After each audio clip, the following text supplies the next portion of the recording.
Now on Radio 4, Saturday Night Theatre. We Will Know Them by Gordon McKerrow, with Francesca Annis as Molly and Richard Derrington as Teddy. Gin a conchie, meet a conchie, coming through the clink. Gin a conchie, greet a conchie, should a conchie wink. The park can be very beautiful when the avenues of trees mask the prison. It can be very verdant and manicured and grand. But the coming of the frosts and the winter mists always paints a different picture. I think I've lost all count of the times I've idled down these paths, or marked my coat on the benches, sitting, waiting for the tower clock near the railway to tell me the hour when I could walk to the prison gates, show my visiting permit, and pray God this time be granted admission, be admitted inside those gates to see him.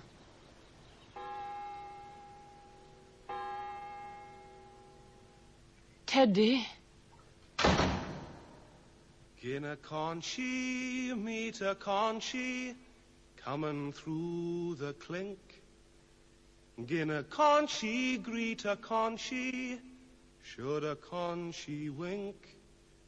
Ilk a conchie, hey a comrade, ne'er a one hey I, but all the comrades smile at me, coming on the sly. Teddy. Conchie! Conchie! Conchie! Conchie! Conchie! Teddy! Molly, over here. Teddy, I thought I'd lost you. Where did you get to? We got separated by those dreadful people outside. Oh, don't mind them. They didn't pull your hair. It's mostly our people inside, though. There are more of us than I thought. It's difficult to see with everybody packing in, sir. Which is Clifford Allen? Down there, by the bench. Silence! Silence! Majesty, Military Service Tribunal. First claimant to be heard on this day, the 14th of March, 1916. Allen. Clifford. Are we ready now? Mr. Allen, will you stand? This is not some circus sideshow. It is a tribunal on behalf of His Majesty's government and armed forces. I will have silence throughout. Right then, Mr. Allen. You may now present your grounds of claim for exemption from military service. Mr. Chairman, I am a socialist, and so hold in all sincerity that the life and personality of every man is sacred, and that there is something of divinity in every human being, irrespective, sir, of the nation to which he belongs. To me, war is murder. I never have and never will shirk my bounden duty to serve my fellow men, but at present I believe I can best render such service by striving to advance the cause of peace. You are aware that many socialists have gone to war? Yes, but I am justified in interpreting my socialist faith according to my own judgment. After all, the same might be said of the Christians who believe the churches have abandoned the teachings of Jesus Christ. Do you not belong to any religious sect? No. Do you belong to any organization? Yes. The No Conscription Fellowship. Of which you are the chairman? Yes. Then you make your application on moral grounds. Yes, I have already said that. Is it right, on moral grounds, to allow a foreign foe to invade Britain? I do not desire to see this country occupied by Germans, but if everyone shared my views, there would be no invasion. No civilized country would think of attacking another. Mr. Chairman, we have had enough of this. The case should be stopped. The military representative is anticipatory. We are obliged to hear the applicant. Continue. In case the tribunal decides that I have no conscientious objection, I feel it only honourable that I should make it quite clear that even then I must remain resolute in my decision. The tribunal disallows your claim.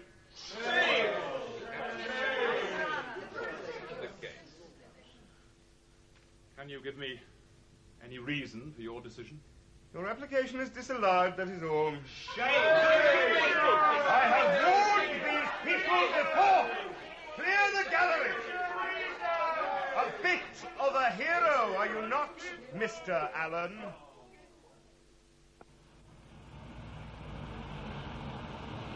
Cabby! A taxi? Teddy, are you mad? Dulwich, please. A taxi to Dulwich? You are mad. Come on, get in. But this is... Get in.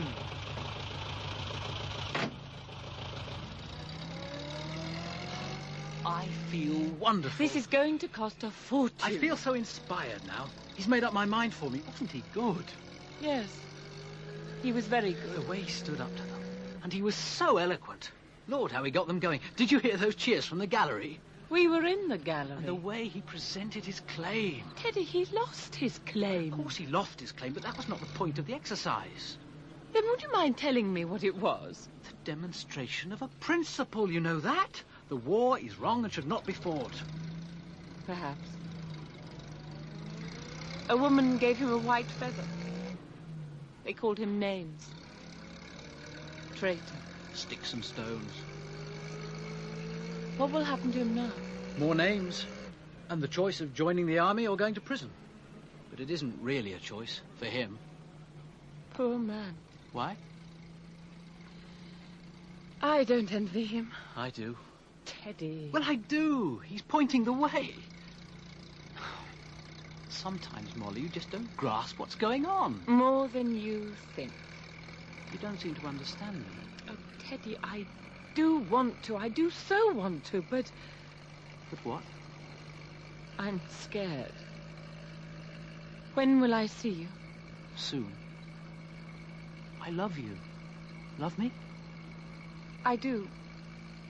But I need to know more. Stay by me. For God's sake, tell me how.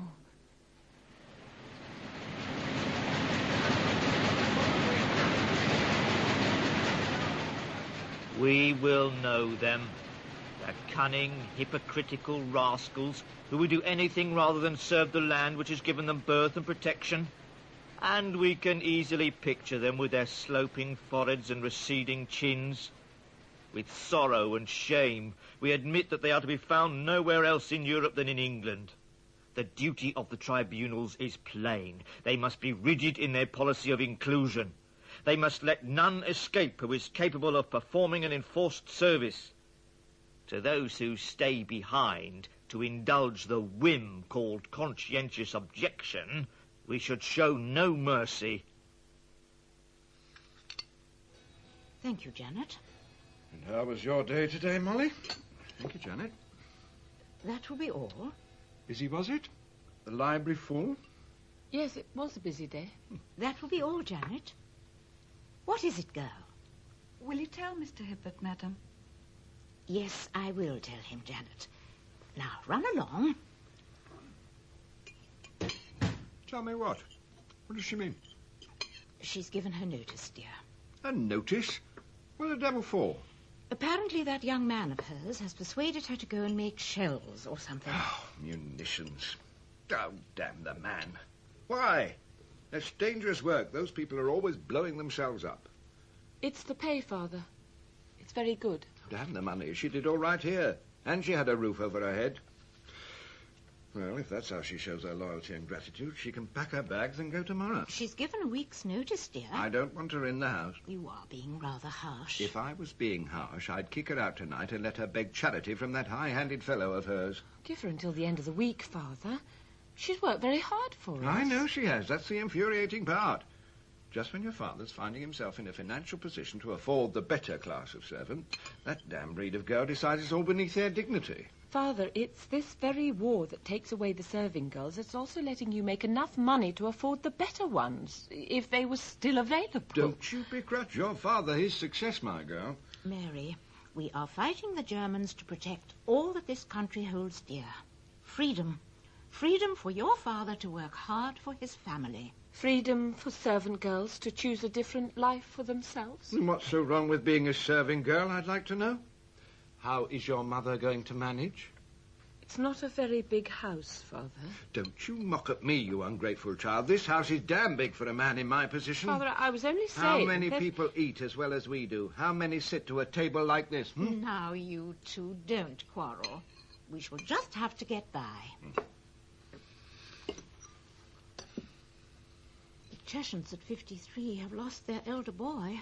I saw it in the paper. Poor dears. And she's so pretty. Who?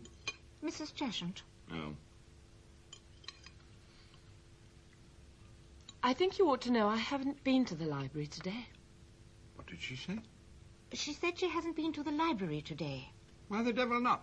I saw someone. Who, dear? You wouldn't know him. Him? Yes. A man, Mother. Male. You were without a chaperone?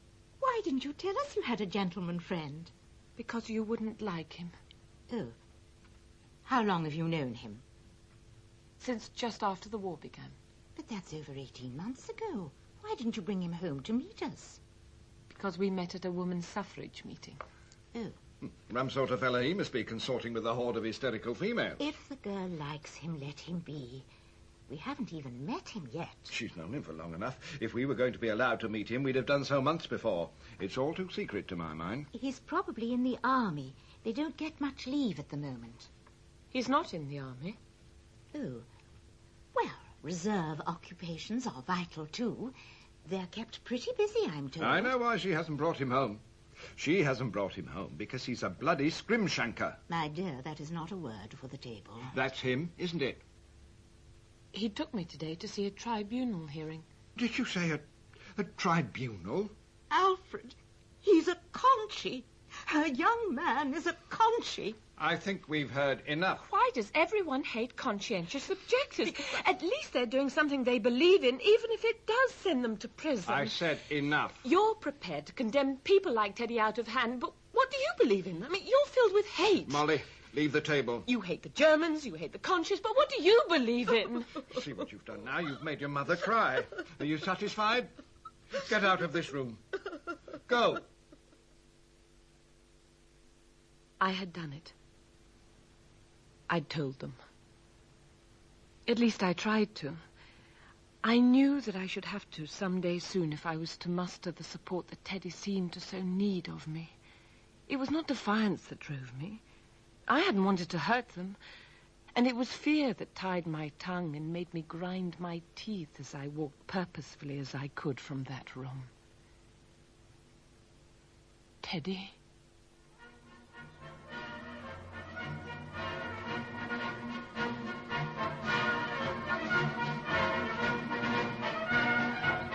Molly, over here. Teddy! Here.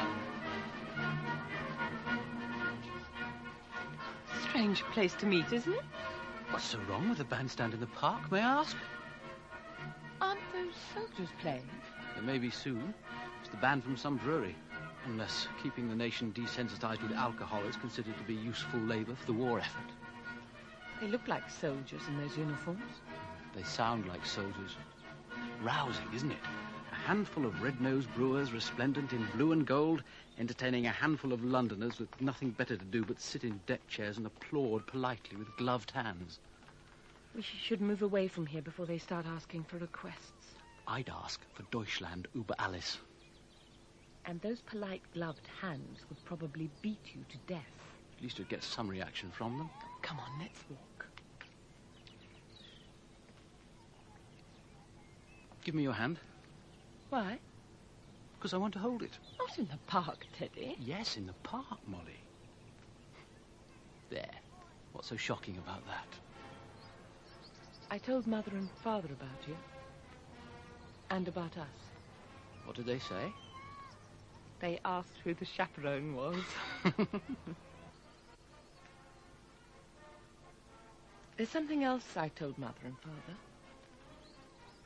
I told them you were a conscientious objector. All they wanted was a chaperone. Where's your suit of armour?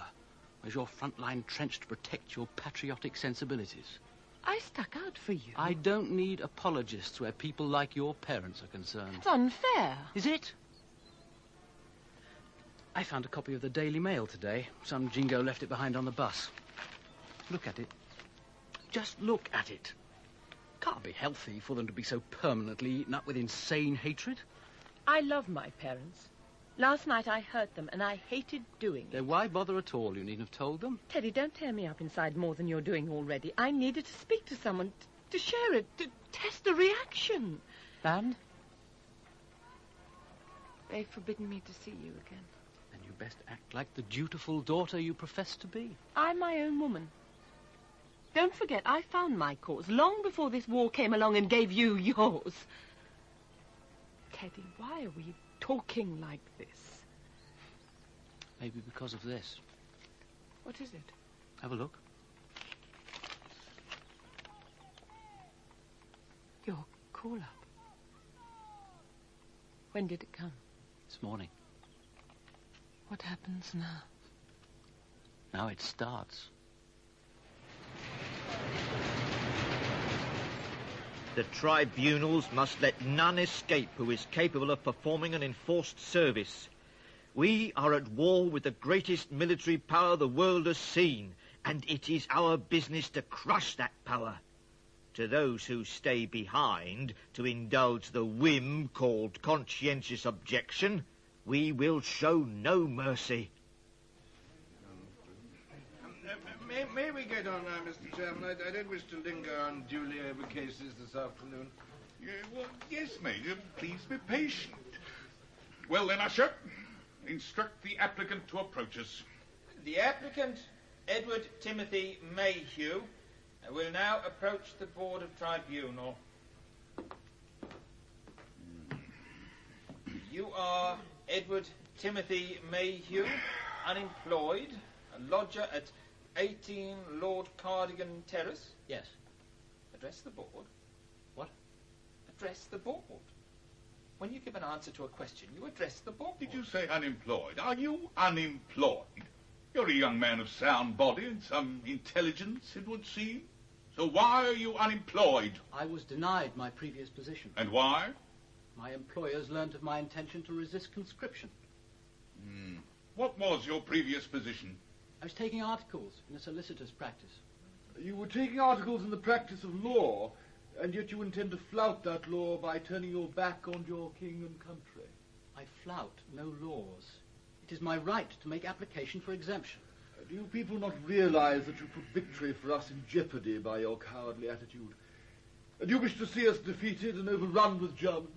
It is my belief that no one will win the war, at least not in the conclusive manner that you wish. The sides are too evenly matched, and that by definition we will all lose by it. That is not a very correct thing to say, in view of the glorious fight our fine young men are waging. The young men are certainly fine, but the fight, I do not consider it remotely glorious. What would you do if you find a German raping your sister?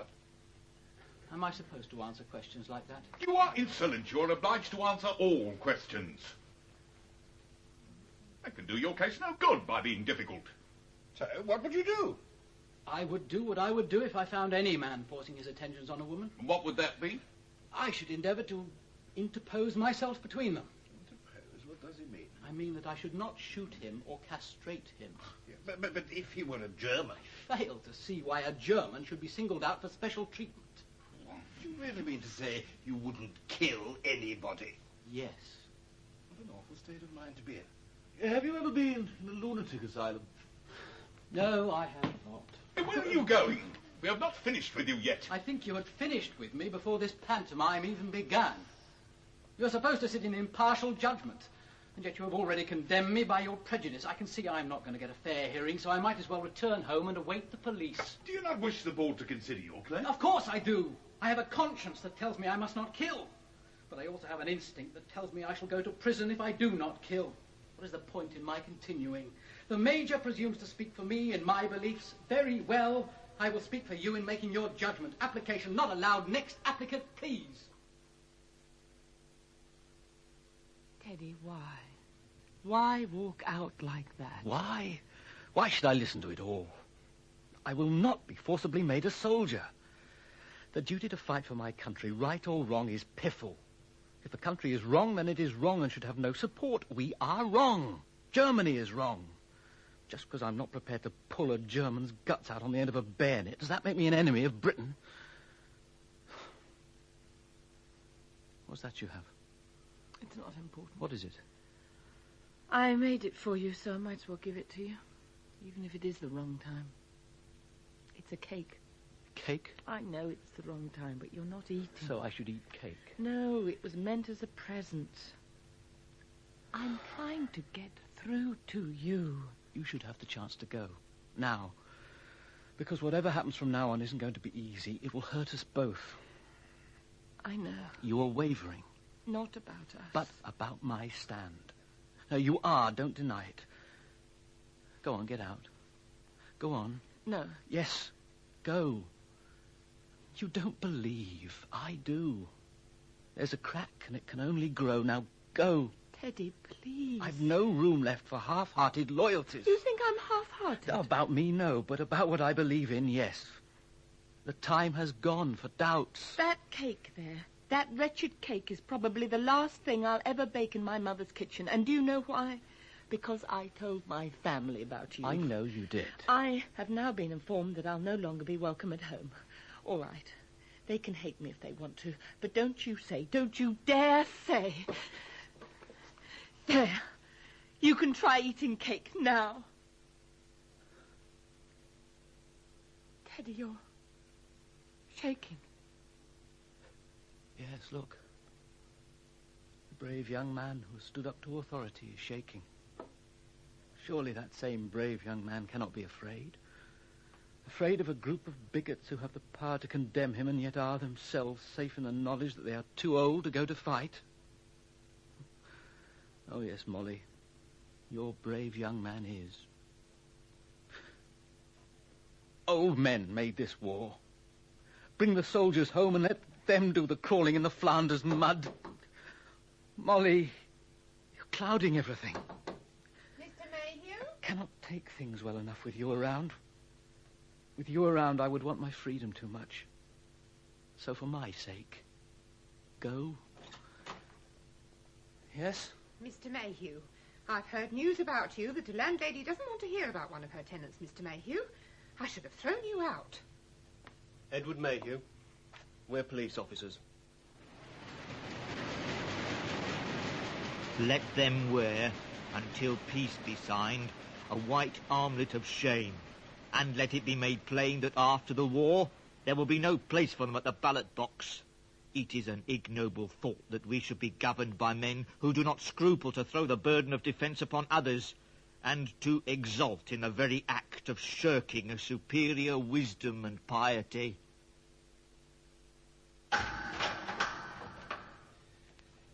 Have you eaten since dinner? I haven't eaten for 2 days. Hunger strike before they've even put you away. When you're out of a job and a public enemy, sometimes you need what money you have for other things. Oh, food takes second place with you, does it? I'd rather have a bed and a place to think just at the moment. Well, we've given you that free of charge. And if you want supper, you won't have to dig in your pocket for that neither. I'll live. I wouldn't. I didn't get into having to put extra holes in my belt by not scoffing what was in front of me. I'll survive. Leave me alone. There'll be a lot more trouble ahead for you, my lad. You make a stand now, and who've you got to see you doing it? You've been arrested, and you're in a station cell for one night. The chief and quite a few of the lads will be glad to see you rot here and now. You shouldn't be wanting that. I shouldn't be here at all. Quite a lot of important people think you should. Can't you leave me alone? If that's your wish. But hearken to this. I took a risk speaking as I've done, and that's a fact. What do you mean? Look, it's not in your mind to know what I mean. Tell me. Look, if you'd killed someone, I wouldn't pass a second by my watch with you. If you'd nicked something, I'd tell you what a daft boogie you'd taken up as being and leave it at that. It's the quickness, you see. No fraternization. Take a pen, put down a charge, lock him up, leave him.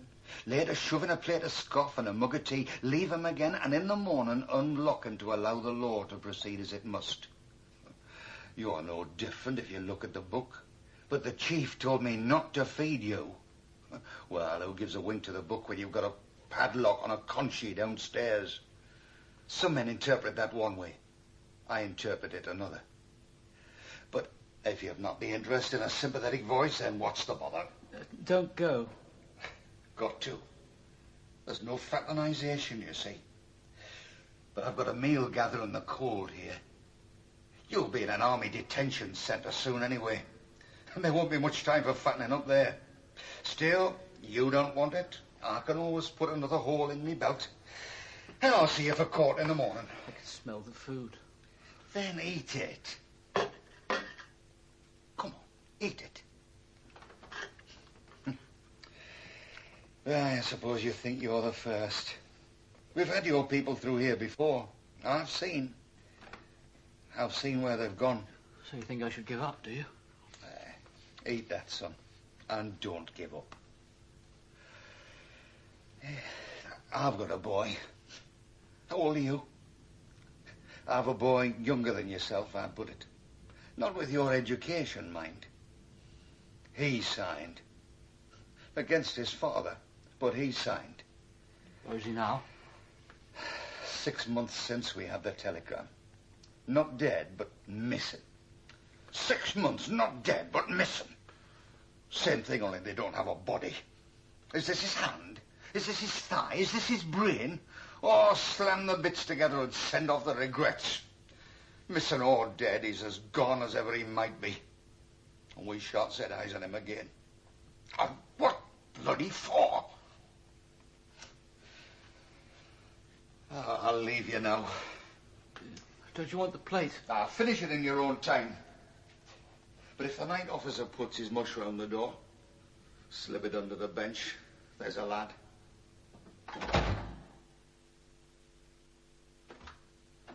Yes, Mr. Wilson? No complaints? Well, the pipes that run through my room are very noisy, and the window is jammed shut. But you get what you pay for? I suppose so. You off then? Yes, I'm going to work. A letter's come for you. A letter? Where? Here. May I have it, please? Dearest Molly, I am glad to learn that you have found some lodgings. I hope they are not too primitive. I feel I have been monstrously cruel to you during my last few days of freedom. Please forgive me. But you should know that even though I am no longer free, my attitudes are not going to be moved or changed 1 inch. Also, my darling, be prepared for fewer of these letters. The magistrate may have forced me into the army, but I am not going to be a good little boy and behave myself here in the camp. So the first thing they will do is to stop me writing. If ever we lose contact for a while, then you should go to the No Conscription Fellowship.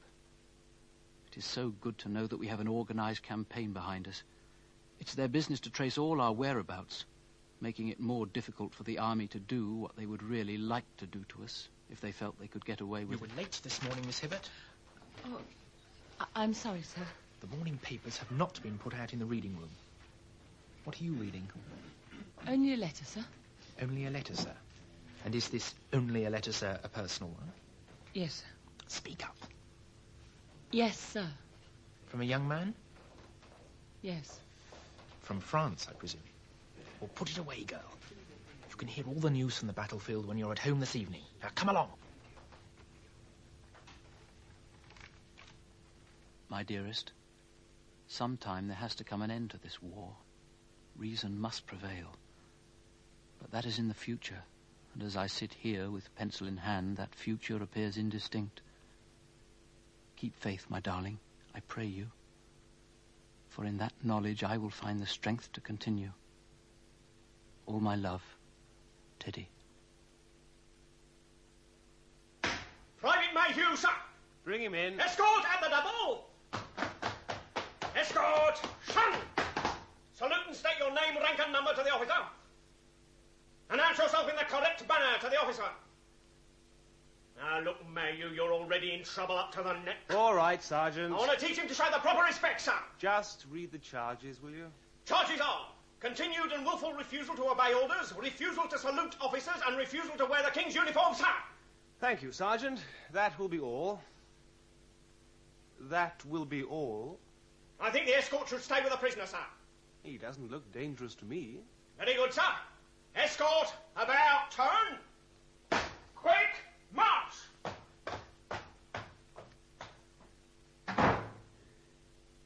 Well, Mayhew, what have you got to say? Look, there's no point in continuing to act the goat, is there? No point in making things more difficult for yourself than they are already. You've had your say, you've made your point, you entered your claim and you lost. It is our duty now to make you a soldier whether you like it or not. And as it's a fait accompli anyway, you might as well like it. Now look, old boy, I can sense you're a man of education and culture. We're equals, you and I. You've been allowed to make your protest, and that's smashing. After all, that's what England's all about. This fight against the Boche is a fight for freedom, after all, isn't it? I'm talking to you man to man, and a captain shouldn't be doing that with a private. Look, if you'd only knuckle down and do what's expected of you, you'll find that army life isn't as bad as all that. Oh, Spartan maybe, but not that bad. My objections to being I sold. think you should ask for permission to speak. May I have permission to speak? Go ahead. My objections to being a soldier have nothing whatsoever to do with whether I will find enough creature comforts to keep me happy. My objections Oh, are... I know all about your objections. I've been given a very efficiently compiled history of them. Then you should know that you will have little success in making me a soldier. I could put you on yet another charge for what you have just said. Then do so. For pity's sake. If not for your country, then for yourself. Stick with it. Put on the uniform, obey orders, and be a soldier. If not for pity's sake, then for sanity's sake. If that is sanity, then I'd be glad to be counted amongst the lunatics. You are making things very, very difficult for yourself. Sergeant! Sir! Take him away.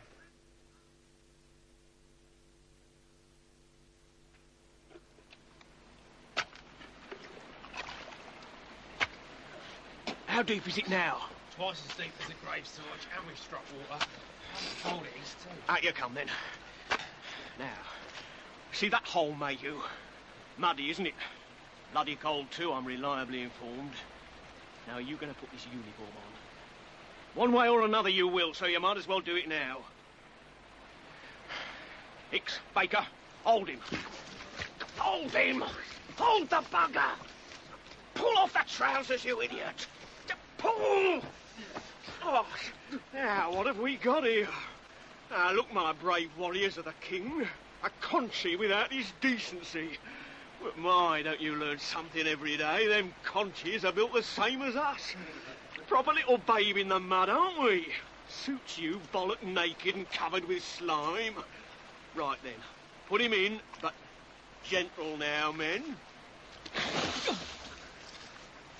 Now you'll stay there and rot for all I care until you wear that uniform. Why don't you say something? Why don't you abuse me? I'd like that just now. Go on, tell me something rude about me so as I can belt you.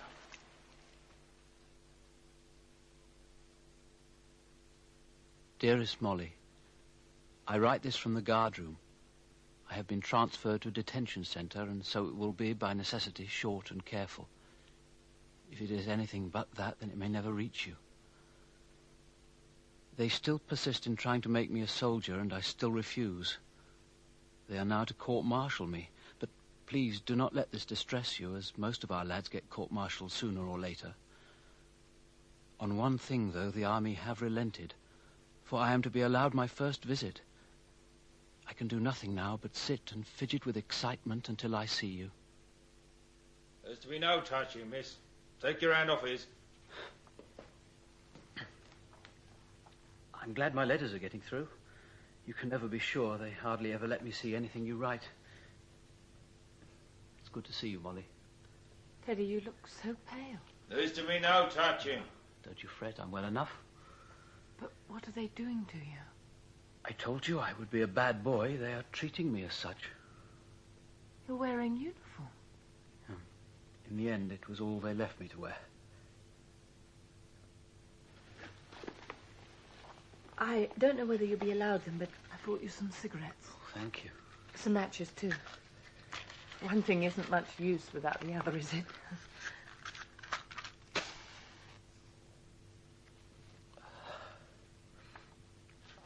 I want you to contact the No Conscription Fellowship for me.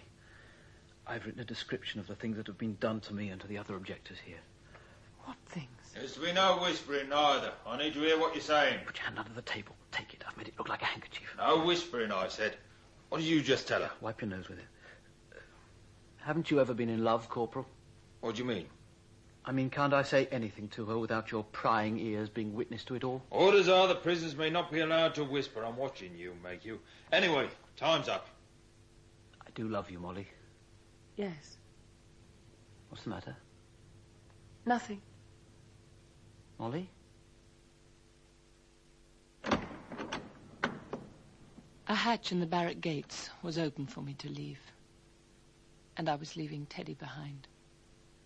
We told each other white lies and hidden everything. The hatch that had been opened so automatically for me to exit was slammed shut with the same unthinking precision. 3 or 4 trees in the park outside were covered with whiteness of tissue paper kites. The trees seemed to dance with them as though the breeze that tugged and tore at the paper would uproot a chestnut, with all its weight and age like discarded litter on a holiday weekend. Children played and shouted round the trees, still releasing their treasured toys to be entangled and lost in the branches above. Hello? Hello. You're looking at the kites. Quite a show they make, don't they? Kites are for flying. Those children seem to want to lose them in the trees. Been inside on a visit, have you? Yes. He's a CO. Who? A conscientious objector. He is. For all the good it'll do him. Come away from here. I want to show you something. What do you want? Over here. Here. Look. Closer. Come on. There. Now.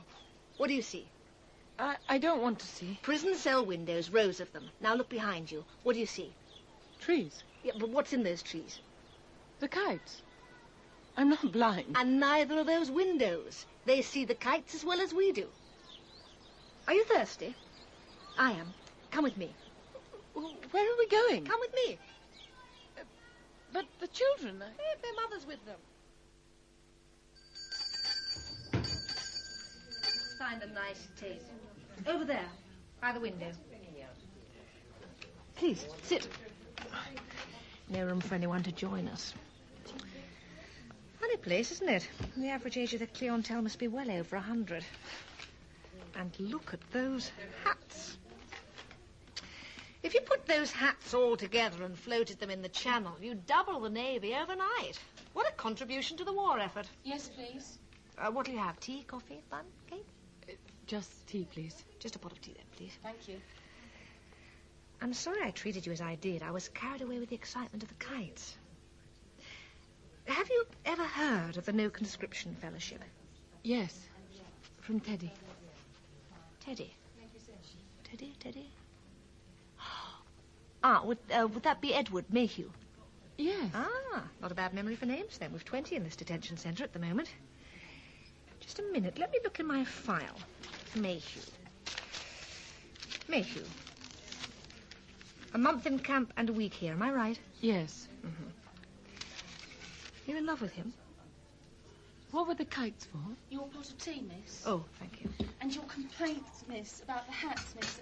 A lady has complained to the manageress. Indeed. And the kites? A signal to our men inside. You probably think you're quite alone in your troubles, but you're not. We're building influence through our very numbers. And we are going to stir the public's conscience. Have you seen this before? It's a leaflet the Fellowship's published. It's called Repeal the Act. I think Teddy read it. You read it. Aloud. Conscription is now law in this country of free traditions. Our hard-won liberties have been violated. Give it to me. I want to say something to those hats. Conscription imperils the freedom of individual conscience and establishes in our midst that militarism which menaces all social progress and divides the people of all nations. We reaffirm our determined resistance to all that is established by the Military Service Act. Repeal the Act That is your only safeguard. Miss, the manager If this be not done, there will be imposed upon us the very system which our statesmen affirm that they set out to overthrow. Oh, Miss, here she comes. I did so What wrong. shall it profit the nation if it shall win the war and lose its own soul? Young woman, that leaflet you read has been banned by the government. Have you ever read it? Out! Or I shall have the police come. You shall have to go, miss. Out!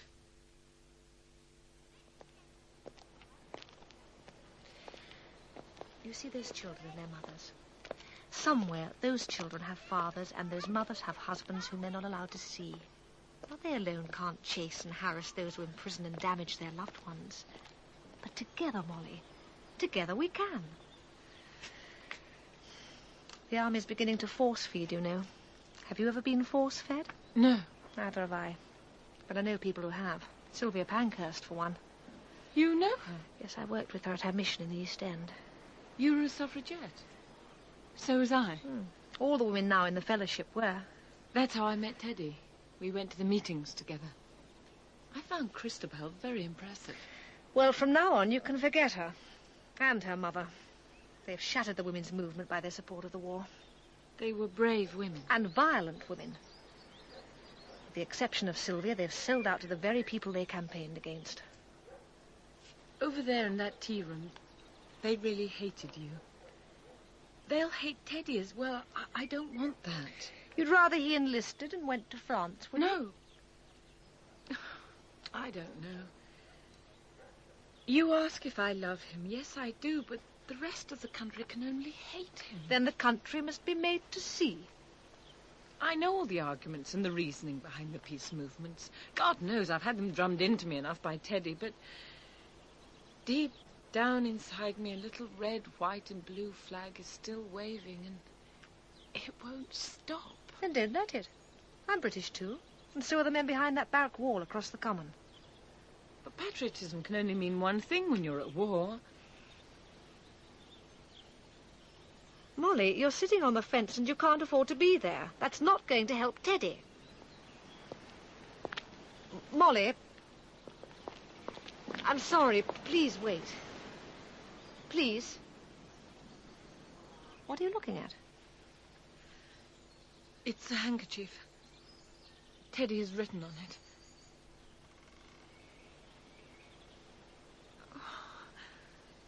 Bad news. Have a look. If you call men being stripped, kicked and beaten bad, if it is bad to truss a man up and drag him by a horse or strap another in a straitjacket for days at a time... The fellowship's starting a newspaper. May we print this? I think that's what Teddy hoped you'd do. Thank you. Ah!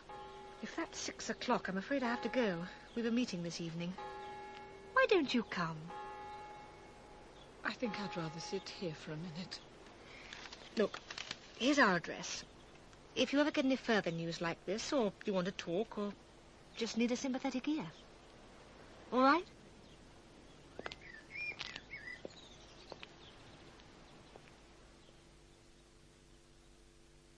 Now feeling no longer so isolated, I went with her, this positive girl of the close-cropped hair, the short skirt and pamphlets. I followed her rapid feet to a church some miles away, still not knowing whether I was acting for the best. Ladies and gentlemen, we know that nothing can happen to deflect the fellowship from its true purpose, but it is with regret that the committee has to inform you of a disturbing and ominous turn in events. Despite assurances from the Home Office that advocacy of repeal was a legal activity, we have learned that the 8 committee members who put their names to the leaflet entitled Repeal the Act have all received summonses under that infamous measure, the Defence of the Realm Act. We sense that the warmongering cabinet is beginning to feel threatened by us. We all know well how certain national newspapers regard us. But it is with pride and pleasure that I announce that we can continue our campaign on equal terms. The Fellowship will, from Thursday, be publishing a weekly newspaper of its own. But while we await the first copies of the tribunal, let us not forget the great help that has been given to us by those certain national newspapers. They may damn us for all we make a stand for, but we must thank them for spreading news of our activities. I only mention this now because I see that one of those helpful gentlemen of the press, indeed the editor of the Daily Express, has decided to be present at our gathering tonight. He's speaking as a disgrace. That very same gentleman of the press has something to say. Sir, in gratitude for your assistance, the floor is yours. My paper gives notice of your meetings and activities because my readers wish to know who the pro-German, the socialists, and the other cowards and shirkers are in their midst. And many of my readers have responded in the manner their king and country would expect of them. Open the doors! This is not an open meeting! It is now! What are those soldiers doing here? Have they come in an official capacity? They are on leave, and as private citizens they have a right to express their feelings. What about us? Do we have no rights? Cowards and shirkers have no rights. I hereby declare that we have taken over this hall for a rally in support of the armed forces of Great Britain and the Empire. Will you please leave? No! It is our meeting now, and it is your turn to leave. Okay, boys, get me the chair. I think the police are waiting for you, Mr. Chairman. Get out! It's me then. Go on, mate. Up you go. Will you please let go of my arm? I have the chair. This is our meeting now. Look at them. It's contemptible. They confess they would prefer to see their mothers murdered and their sisters outraged rather than hurt their brother German. Throw the Hun lovers out. Roll Britannia!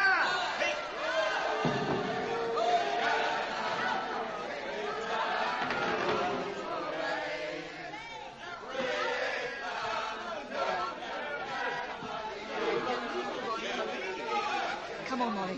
We better leave. We can't let them do this and get away with it.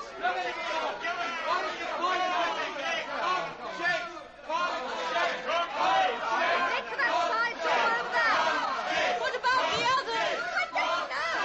I can't see it.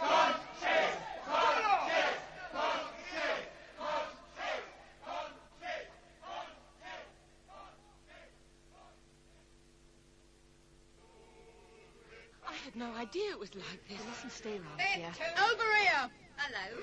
Been turfed out your meeting, have you then? Speak of the Deutsch, do you then? Why don't you go to Berlin, where you belong? We are not German. Might as well be the help you give the Kaiser win the war. Let us pass, please. Let us pass, please. Isn't she a polite one? What harm have we done you? She here has a brother in the army. Where are your menfolk, eh? At home, all cosy by the fire. He's in prison. They should be shot, the lot of them. The other one, I recognise her. She's one of their miserable bigwigs. I've seen you before. Grab her! No, leave her alone. Marcy, over here, quick. We got a good one. What shall we do with you? What do you deserve? Leave go of her. Please, you're hurting her. Marcy, get her friend. What shall we do? I know. Stick her head in the fountain. Call her bloody politicking off. Nice coat she has, too, but he's going to get spoiled. Can't she, lover? Please, you're drowned. Shut that one up, Marcy. You're a country lover and a pasty face, what are you? Up for the third and last time, eh? God, Kate, stop! Oh, and whose God do you mean? There ain't no God on your side. I can see a copper over there. Better leave off. Count yourself lucky this time. They'll be watching for you. Lydia. Lydia. Can you stand? Take me back to the office. Oh, Lydia. We'll take it slowly. So this is the building, is it? Yes. Where do we go now? Up the stairs. Second floor. Careful now. Look, put your arm over me. Up we go.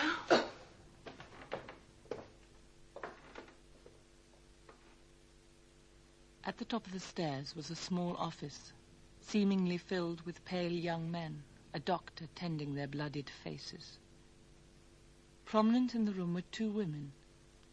I would later learn their names, Joan Beecham and Catherine Marshall, and come to understand that without them there would be no newspaper and there would be no fellowship. You call yourselves a peace movement. It's like a frontline hospital. One important difference, Doctor. In the battle this evening, our members were merely the victims, Yes, not we the have quite a aggressors. few here in the office. We're patching them up now. Has anybody gone to hospital, do you know? I said, has anybody gone to hospital? Well, can you try and get that organised and telephone me back? All right, where was I? No, keep the dressing to your face. It'll help stop the bleeding. And let's have a look at you now. Oh, God, how did that happen? Oh, they'd thrown me from the hall. I was struggling to get back inside when they slammed the door on my hand. Oh, I don't think I can deal with that. Doctor, when you have a moment, In a please. minute. Close your eye. I'll put the dressing on. That's it. Open your eyes. Can you see all right? Good. Well done, Catherine. Well, there you are, Lydia. Trust you to find a doctor who'd treat pacifists at this hour of the night. It's a bit of a patronising old goat, but we couldn't have done without him. Touch of the Catherine Marshall string pudding in Harley Street, no doubt. He owed me a favour. The number of useful people you know is quite staggering. Lydia, what happened to you? You're soaked. You look half dead. I think she swallowed a lot of water. How do you feel? A bit dizzy, that's all. Just give me a moment. Well, help us, someone. Clear that Come on. chair, please, so we can sit her down. I'm not dying. Stop the fussing. You can stay where you are until the doctor's had a look at you. Oh, Catherine, tell her. Doctor? And what's wrong with this young lady? You weren't punched and kicked as well, I trust. Breathe in. And out. How's your vision? Crystal clear. Good. Now, don't dash about hither and thither for a few days. But I've no doubt such advice will fall upon deaf ears. Is that it, Catherine? I have a bed that I wish to return to, and so will all of you, if you have any sense. Good night, and thank you. Everybody, please, you'll have to go home now, just as the doctor advised. You may remember we have a newspaper to write.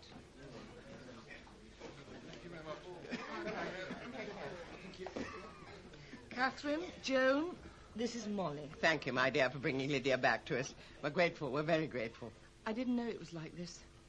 I didn't know outside the prison. And now you've seen. We aren't liked. We aren't liked at all. I want to join. Join? What? You. I want to join the fellowship. Well, we don't ask you to join. We ask you to believe in what we do. And I do. Please, I do. Why don't you stay, Molly? You could help us. Lydia, tonight is not the night to have a recruitment drive. May I stay? I can type and I could catalogue for you. Well, we couldn't pay you. I have my job and a room. I could come each evening. We should need accurate work. You shall have it. Very well, then. Welcome aboard the tribunal. Lydia had been right. The army started to place obstacles in my way and limit access to Teddy.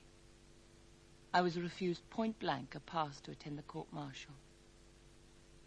Being told later that he had been sentenced to 2 years' hard labor was made all the worse for me, knowing that there would be no way that I could comfort him. They even began to return my letters, unopened. I took to spending all my spare time helping out with the publication of the tribunal. Somehow it made me feel closer to him. When's Molly due in? She's so much faster than I am. Good afternoon. May I help you? Afternoon, miss. This is the office of the Tribunal newspaper. It is. And you are? Surely it would be more polite to tell me who you are first. How remiss. I'm Detective Inspector Cole. I've been asked by certain higher authorities to pay you ladies a social visit. That's very sociable of you, Inspector. Yes, indeed. And you ladies are very busy little people, I'm given to understand. Are you? It's gratifying to know our work is appreciated. Oh, yes. I read your newspaper every week. An avid reader. And do you enjoy it, Inspector? Oh, it's not what I would perhaps term light reading. I mean, I don't exactly sit down with my cocoa to peruse its pages. But you get a lot of information and food for thought. Oh, that we do, miss. Then we are honoured to count you amongst our readership. I should point out that I read your journal out of a sense of duty. We hope you do. That, on the whole, is why 100,000 other people also read it. That's quite a lot of readers. Oh, hello. Oh, good afternoon, miss. This is Detective Inspector... Cole. How do you do? Inspector Cole reads the tribunal. Bully for Inspector Cole. You've come to nose round, I suppose. Well, as I said to the other young lady, it is purely a social call. Ah, in that case, would you care for some tea? Most kind. A common courtesy. But no. So, if it is not to drink our tea, to what do we owe the pleasure? Even the most social of social calls have some point to them, if only to pass on gossip or grumble about the rain. Have you come to grumble about the rain, Inspector? Or just grumble? I have called out of interest. Interest to see where a journal I read every week is published. A very educational journal. Now, I'm sure you won't deny such a reader the opportunity to have a look at what goes on to put the tribunal together. An educational look. In that case, Inspector, treat the place as your own. I will. Provided, of course, you let us see your search warrant. What should I be doing with a warrant on a friendly visit like this, Miss Smith? You know my name, then. Well, if I'm right, the other young lady is Miss Beecham, correct? And a gentleman, a Mr. Hubert Peat, is the editor, correct?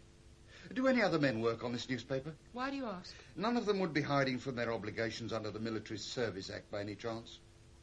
Our men do not shy away from arrest, Inspector. You have a lot of files here. I wonder what might be in them. What, or rather who, may I ask, are these files about? We keep track of all the men who have already been arrested. And you ladies are the keepers. Sounds a little to me like the zoological gardens in Regent's Park, doesn't it? You keeping an eye on a lot of creatures in little cages, eh? There are a lot of lions in London Zoo. Oh, you are a young woman of wit, I see. Are you not, Miss Beecham? Ah, you have a visitor. May I help you, please? Is this where I find the fellowship? Yes, who are you? Miss, I'd rather my name was not known, but I've come on a matter of great urgency, as I see it, regarding some members of your movement. Oh, wait just a moment. Inspector, if your social call's at an end, we do have a lot of work to get through. I hope I may pay you another social call very soon. Good afternoon, ladies. Oh, police. If I'd had knowledge of that... Now, what was this matter of great urgency?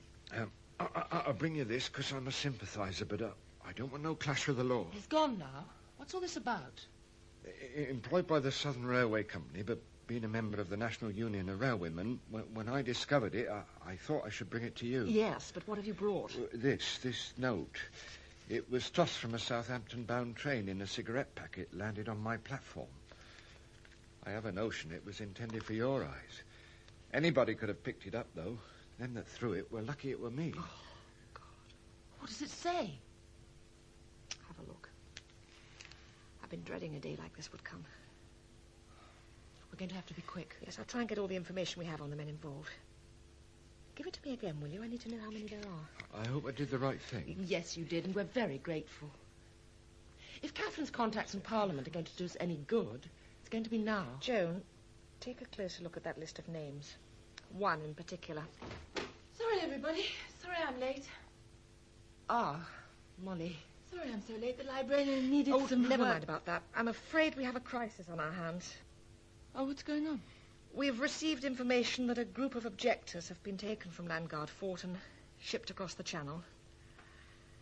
Molly, dear, I have to warn you that we believe Teddy to be one of them. Teddy's in France? You must understand that in France he'll be under total army regulations, and that the punishment for disobedience on active service is death. Miss Marshall, Miss Beecham, good morning to you. Good morning. With respect, Mr. Tennant, we hoped we would be received by Mr. Lloyd George. The Secretary of State is far too busy to receive deputations. Mr. Lloyd George was very vociferous in the House the other day, but his denials were far from convincing. The questions were sprung on him. He was hardly prepared. Hardly prepared with a collection of lies that your department is no doubt busy concocting for him to deliver in the session this afternoon. He was prepared enough to say this, and I quote, "With the kind of man who is an absolute objector, I personally have no sympathy whatsoever. I do not think they deserve the slightest consideration, and I shall only consider the best means of making the part of that class as hard as possible." You are misinterpreting what he said. Oh? Anyway, further questions raised in the House on this matter will be dealt with by me. The title of Secretary for War means exactly what it says. Mr. Lloyd George has far more important things on his mind than a handful of disaffected soldiers. That is the very point we are endeavouring to make. They are not soldiers. They have been pirated by the army with absolute disregard for the pledges made by your government. And now we learn they've been sent to France. Ah, but have they? The War Office has received no reports to this effect? We have. From the men themselves. I dare say that some of your chaps are not above circulating falsehoods with the intention of embarrassing the civil and military authorities. I should have thought the army to be immune from such human traits as embarrassment. I can assure you that there is no intention whatsoever by the government to send conscientious objectors to France, whether it be to have them shot or force them to fight. In any case, the army does not, without the sanction of the cabinet, possess the authority to shoot them, even if they were in France, which, as I say, I do not believe. They are imprisoned at Boulogne. Your chaps told you this as well, did they? No. We have observers. Do you now? And would you mind telling us how you managed that?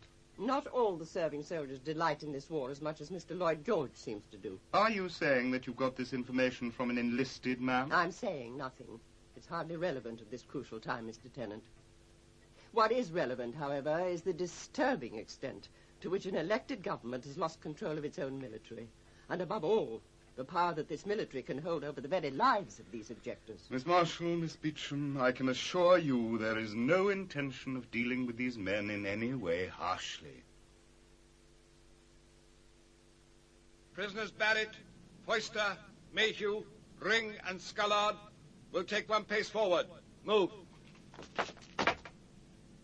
Private Barrett C. of the 2nd Eastern Company Non-Combatant Corps, tried by Field Court Martial for disobedience whilst undergoing field punishment. Sentenced to death by being shot. Confirmed by General Sir Douglas Haig. Private Foyster J. tried by Field Court Martial for disobedience whilst undergoing field punishment. Sentenced to death by being shot. Confirmed by General Sir Douglas Haig. Private Mayhew E. tried by Field Court Martial for disobedience whilst undergoing field punishment. Sentenced to death by being shot. Confirmed by General Sir Douglas Haig. The honourable members will know me to be no sympathiser with pacifists, but I'm highly disturbed by a report current in the lobbies tonight that 5 men in France have been sentenced to death. These men are stated to be conscientious objectors, and there is a general feeling of resentment or alarm that a report of this sort should be current. I cannot believe it is true, and I merely raise the question now to give the right honourable gentleman, the Under-Secretary, an opportunity of assuring the House that it is not true. I have to tell the House that these men and others have indeed been sent to France. But I emphasize that it was without the knowledge of the government. And I have also to tell you that we have confirmed the reports to which the honourable member refers. The death sentence has been pronounced on these 5 and on another 30. But that this was done once again without the knowledge or connivance of the government. The War Office has sent telegrams ordering stay of execution. It may not be easy to rescue these men, but we regard it as highly desirable. How is she, Doctor? She's awake now, but she's still very weak. May I see her? Not if all you have is bad news. The news is good. Then that will be better than anything I can give her. Then please let me in. You people do things to yourselves that no medicine can treat. Molly, can you hear me? This isn't my room. We've moved you in with Joan and I. I have my own place. Oh, it was horrible. We couldn't let you stay there. Is he dead? Far from it. The sentences on all of them have been commuted. Are you telling the truth? Of course I am. And they're bringing him back to England. Will he be free? No. But I'll be able to see him. Or perhaps. If they're not going to shoot him, how long have they given him? Well, 10 years, I'm afraid, but... 10 years? Yes, but just a minute. Then they should have shot him. What's it going to be like after 10 years breaking stones? Oh, you don't mean that. He's alive, Mary. The war can't go on for 10 years. They'll have to release him when it's over. Meantime, you're still going to help us, aren't you? How can we print the paper without Molly? On the war dragged. Right through 1917 we continued to publish, all the time wishing the job we were compelled to do be made unnecessary by the coming of peace. But no. In that year I was allowed very few visits to see Teddy. But I always went to the park to wait, in case they'd take pity on us. When I did see him, it was almost like a macabre portrait. The iron frame, and his face on the other side of the mesh. The hard labor was turning him into a ghost.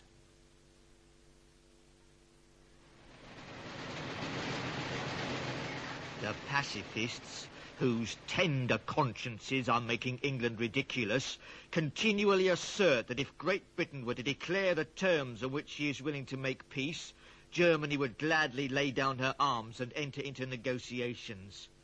Be this true or not, we know we must fight on until the spawn of the devil are utterly humiliated. By the start of 1918, we could sense a change amongst ordinary people, a hardening of attitudes against this senselessness of war. It was achieving nothing. It could achieve nothing. Such feelings we sought to reflect in our newspaper. The Tribunal, Thursday, January the 3rd, 1918. The German Peace Offer, by Bertrand Russell. If the governments of the Western powers refuse the German offer, they are unmasked before the world and make it clear to all that they are continuing the war for purposes of territorial and commercial aggrandizement. They know that from a patriotic point of view, they cannot hope for a better peace by continuing the war. But from the point of view of preventing liberty and universal peace, there is something to be hoped for from that continuation. The American garrison, which will soon be occupying England and France, whether or not they prove efficient against the Germans, will no doubt be capable of intimidating strikers, an occupation to which the American army is accustomed when at home. Lydia, wake up. It's Molly. Wake up. What's the day? It's early, but you must get dressed. What's happened? We've had word that the police are seizing every copy of the Tribunal they can find, up and down the country. They've even broken into the office. They must have read something that disagreed with them. They're really out to do battle with us. Hand me my robe, will you? They can't silence us. They mean to have a very good try. Let them confiscate this issue if they must. We'll always publish next week. Will we? Without a printer? Without a printer? The police went there as well, and they closed them down. We're going to go on, Molly. We are. Come in, please. If you can find a way through the mess. The police are none too good at cleaning up after themselves. May I introduce Joan Beecham, who's now our editor. This is Mr. Street. Mr. Street is a printer. Ladies, your servant. I was greatly troubled when I learned of what had been done to you by the authorities. I thought the least I could do to serve you brave people was to offer my modest printing plant and place it at your disposal. That is a noble offer to make, Mr. Street. But you realize that by printing the Tribunal, you may be putting your presses and your livelihood at risk. Young woman, we printers may only flourish in a society where information and ideas and opinions can be passed on free and unchecked. By printing your paper, I will make my contribution towards bringing back the values you and I hold so dear. And indeed, a climate of tolerance such as will permit those like myself to continue in our livelihood. That was well said, Mr. Street. My plant is not to be described as being in the World League, but I think you'll find it more efficient than what you have here.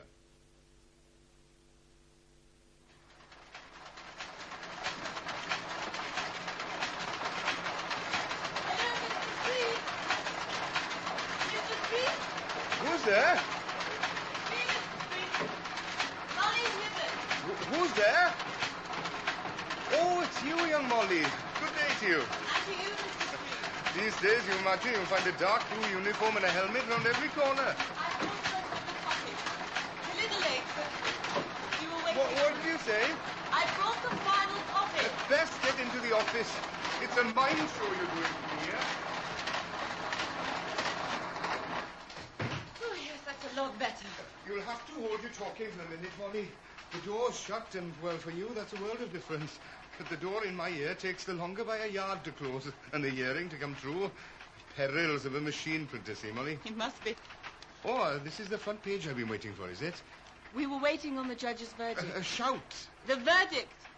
We had to wait. Well, nothing like fresh news to sell a paper, huh?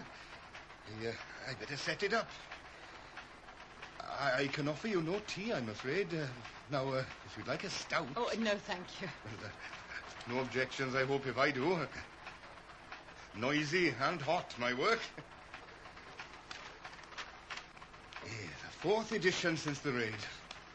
Home Office hasn't stopped us, and the tribunal still goes out. We all seem to be cracking it, don't we? The tribunal. On February the 9th, the Honourable Bertrand Russell was sentenced at Bow Street to 6 months' imprisonment for having written the article entitled The German Peace Offer. Joan Beecham, the publisher, was fined £60 and £1 costs. So, poor Mr. Russell, then.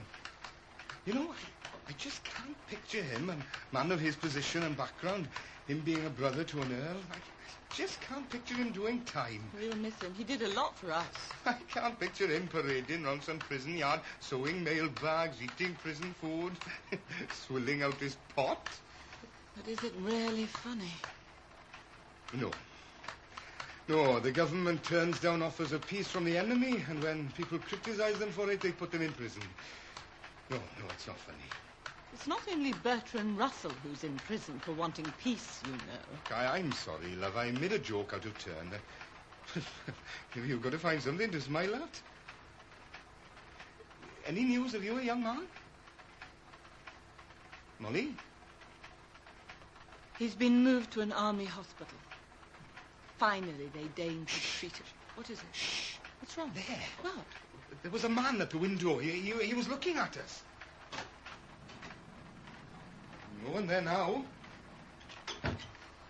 They'll never leave us alone. You think he was the police? I know he was. Oh. Well, I better finish this page. They have newspapers in prison too, you know. They're written in pencil on toilet paper. Weekly subscription is 6 sheets of the stuff. They have to read them in the latrines. See? Now, where's the harm in a laugh once in a while? Go on, have a stout here. All right. I got a cap somewhere. Mr. Street, do you think we're going to shorten the war? Are we going to save even one life? I can't tell you that. Don't muddle me. I know the point from where I bloody hang. It's difficult to help our own men. Where does that put the soldiers? You're weary of it all, I can see. You're tired of it, I know, but you can't stop now. I'm older than you. I know these things. You have youth. I can only witness and print and witness. Be young now. Comprehend it and break it. No, young woman. No. You must know the rules. But that was at the prison before he was ill. I neither know nor care about the rules they have in prison. This young woman is an army hospital. And this is where they said I should come. There'll be no troubling of my patients, so I suggest you go.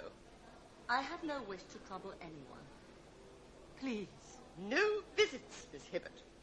Soldiers can have visits. Soldiers are not in prison. They fought for their wounds. They have a right to be here. Teddy Mayhew is still alive, and for that he has a right to be here. There are things best left unsaid, young woman. Your person is here, but he is to have no visits, and that is an order from the military authorities. You look lost, miss. Who's that? No one, only me. They're bringing the blighty ones back from Marne. Are you from Marne? No, I've been here since the sun. Have you a young man inside, that right? Yes. He's not from Marne, is he? No, he's not. No, I heard you talking. That matron's a character, isn't she?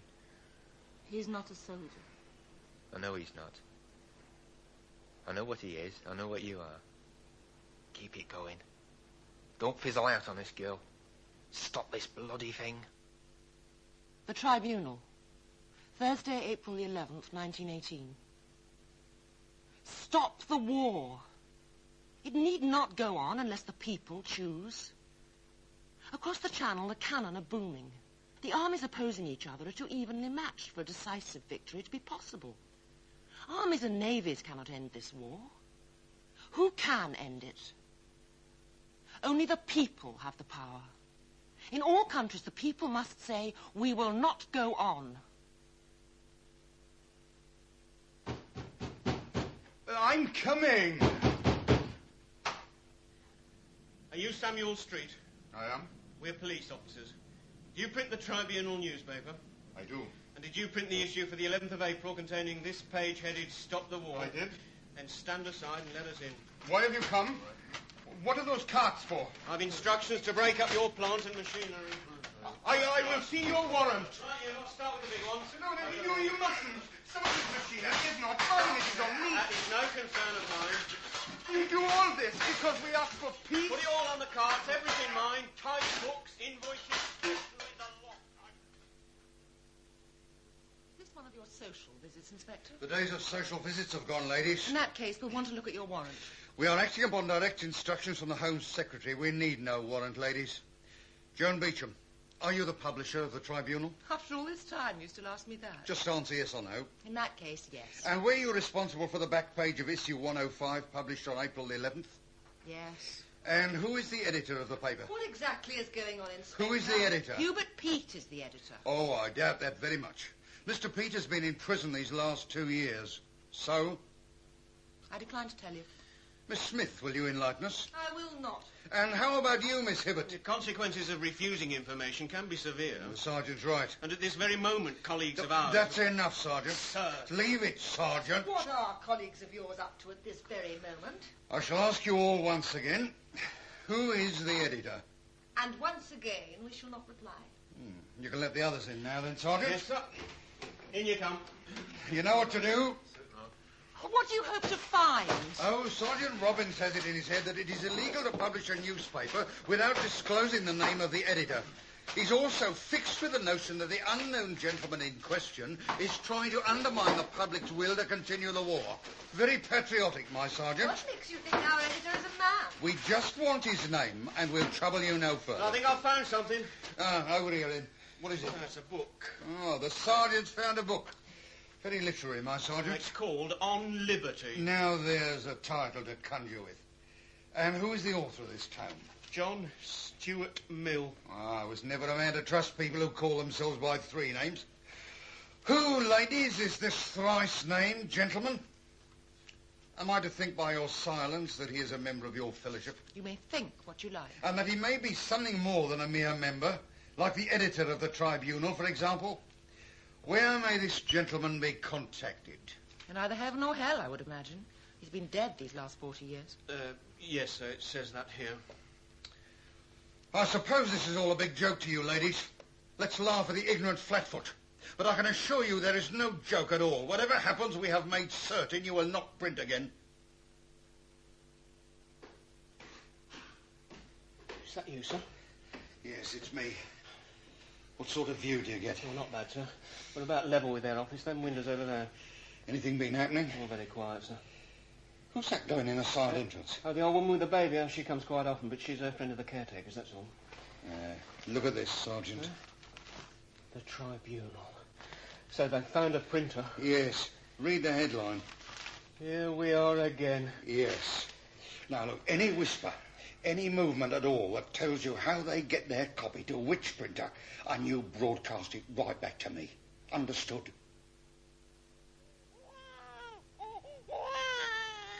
Poor little thing. It can't be comfortable. Don't you worry. There's nothing like good paper to keep him warm. Wrap it tightly so it don't show. I'll hold him while you do up the thing. Shush, shush, you noisy article. I don't know what to do without you, Mrs. Emery. Lovey, I should tell you that I was stopped by a copper just not far from the door. He asked me questions. You stuck to the story? Of course I did. Oh, well done. They've taken a room in York Buildings across the Strand and they're watching everyone. Don't let it perturb you. Oh, it don't, Lovey. It's quite a game, really. On my way, then. Oh, here come. There's a good boy. Good luck.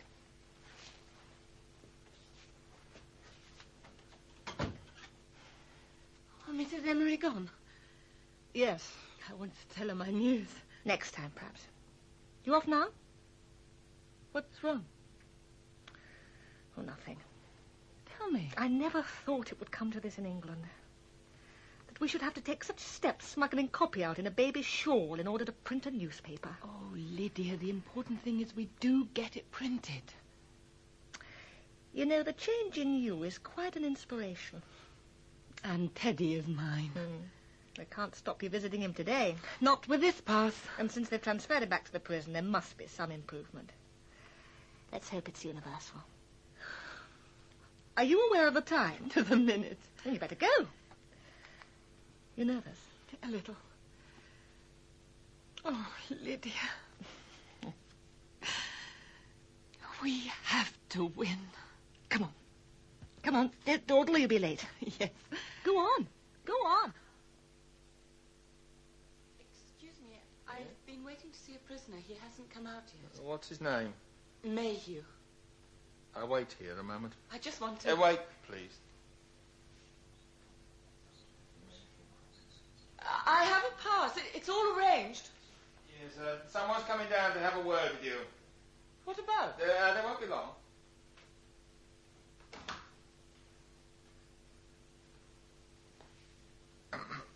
Mrs. Mayhew?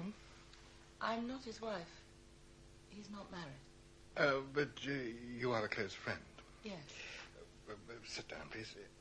In common with other, shall I say, political prisoners, Mayhew has been recently refusing food.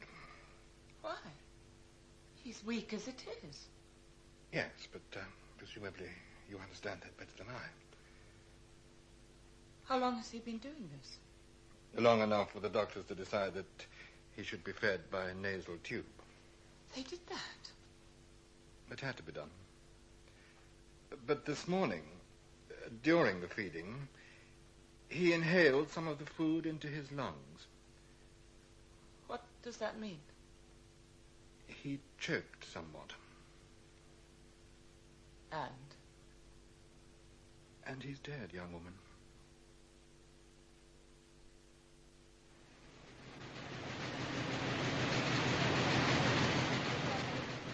We will know them. The cunning, hypocritical rascals who will do anything rather than serve the land which has given them birth and guidance. With sorrow and shame we admit that they are to be found nowhere else in Europe than in England. Their idea of citizenship is to accept as a right whatever they can get in money or protection.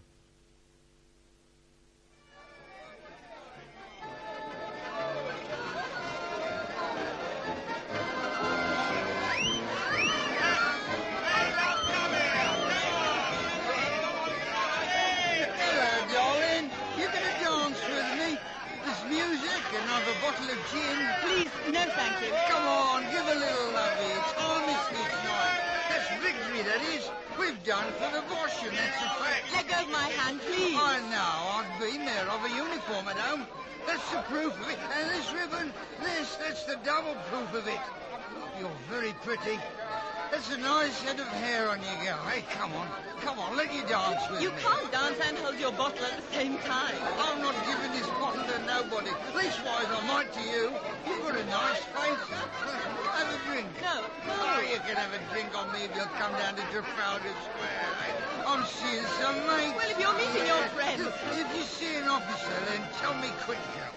Drinking's a punishable offence, that is. You're not in uniform now, so who's to bother? Look, I'd meant to be. I'd forgotten, you know. I'd forgotten. Hey, who's this copper then? What's he about? That's Miss Hibbert, isn't it? Molly Hibbert. Is that your name? Molly? I like that. Molly. You still there, Sergeant? Will you people ever stop following us? I just wondered where you're walking to, so purposeful on this armistice night. Walking, Sergeant. Just walking.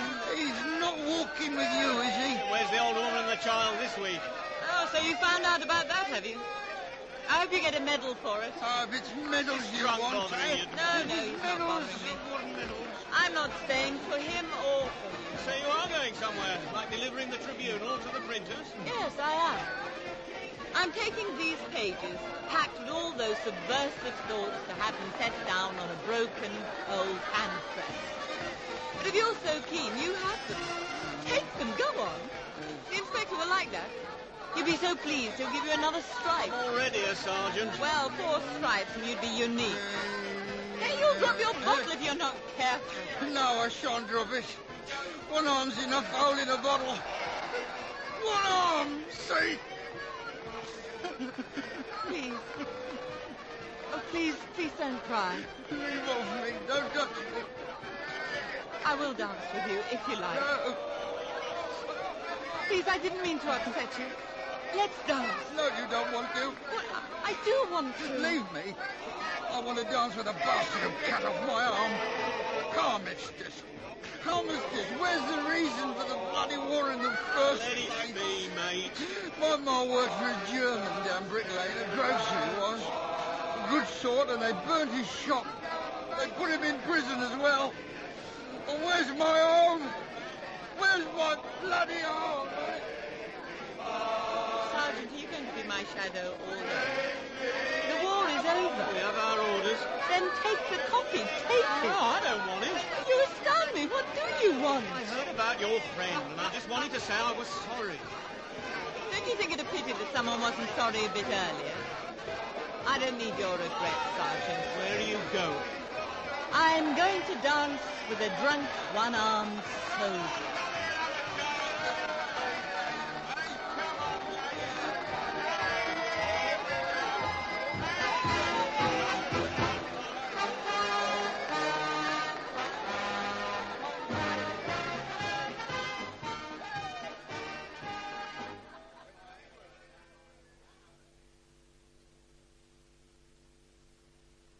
I danced.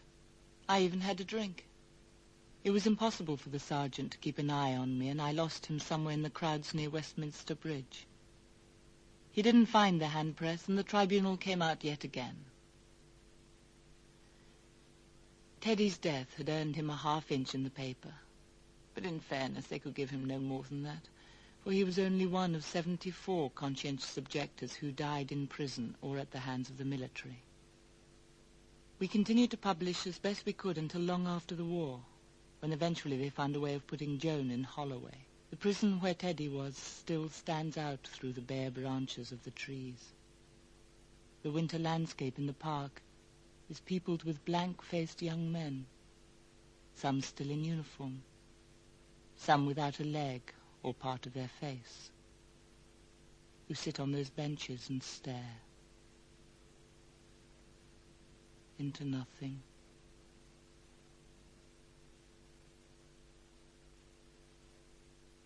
In We Will Know Them by Gordon McKerrow, the part of Molly was played by Francesca Annis and Teddy by Richard Derrington. Lydia was Fiona Walker, Joan, Caroline Mortimer, Catherine, Pauline Letts, Molly's mother, Hilda Kreisman, and Molly's father, Michael Spice.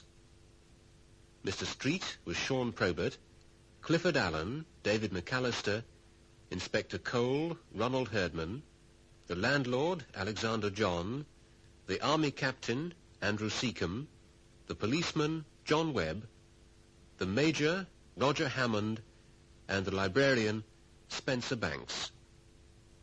The voice of the press was Danny Schiller. Other parts were played by Diana Bishop, Judy Franklin, John Livesey, and Teresa Stretfield. The play was directed by Penny Gold.